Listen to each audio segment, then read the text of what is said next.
এই প্ল্যাটফর্মকে নষ্ট করেছে একদল সুবিধাবাদী, চাঁদাবাজ আর উচ্ছৃঙ্খল মুখোশধারী। আজকে এত মাস পর এই প্ল্যাটফর্মের দিকে তাকালে বলার ভাষা পাই না কেন যে যেভাবে পারছে এই প্ল্যাটফর্মকে নষ্ট করেছে। গুলশানের চাঁদাবাজির অভিযোগে বৈষম্য বিরোধী ছাত্র আন্দোলনের নেতারা গ্রেপ্তার হওয়ার পর বিস্ফোরক এই মন্তব্য করেছেন সংগঠনটির সাবেক কেন্দ্রীয় সমন্বয়ক উমামা ফাতেমা।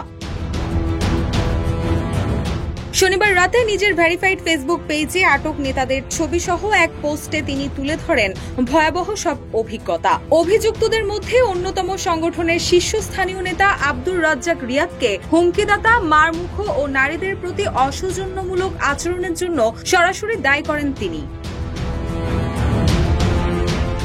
পোস্টে তিনি স্পষ্ট করে লেখেন, আটকদের মধ্যে থাকা রিয়াদ গত ডিসেম্বর মাসে রূপায়ণ টাওয়ারে তার সামনে অত্যন্ত উচ্ছৃঙ্খল আচরণ করেছিলেন। উমামা জানান, তিনি এবং তার সঙ্গে থাকা অন্য নারীরা রিয়াদকে থামানোর চেষ্টা করলে উল্টো তাদের উপর চড়াও হয় সে।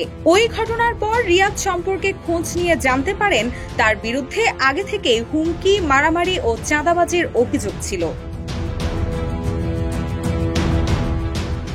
উমামা আরও অভিযোগ করেন, রিয়াদের মতো ব্যক্তিদের অনুপ্রবেশ ছিল সংগঠনে দীর্ঘদিন ধরেই। তিনি লিখেন, আমি তখন অবাক হইনি, কারণ বৈষম্য বিরোধী আন্দোলনে এই ধরনের মানুষজনের আনাগোনা সর্বত্র টের পাওয়া যেত।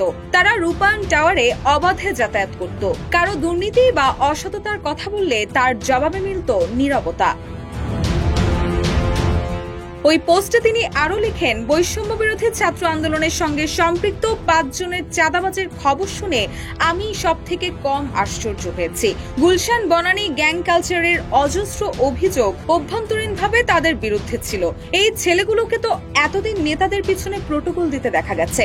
সচিবালয় থেকে শুরু করে মিছিল, মিটিং, মারামারি সব জায়গাতেই সমন্বয়কদের ডান হাত বাম হাত হিসেবে নির্বিঘ্নে প্রোটোকল দিয়ে গেছে। রুশাসু, নিউজ ডেস্ক, ইত্তেফাক।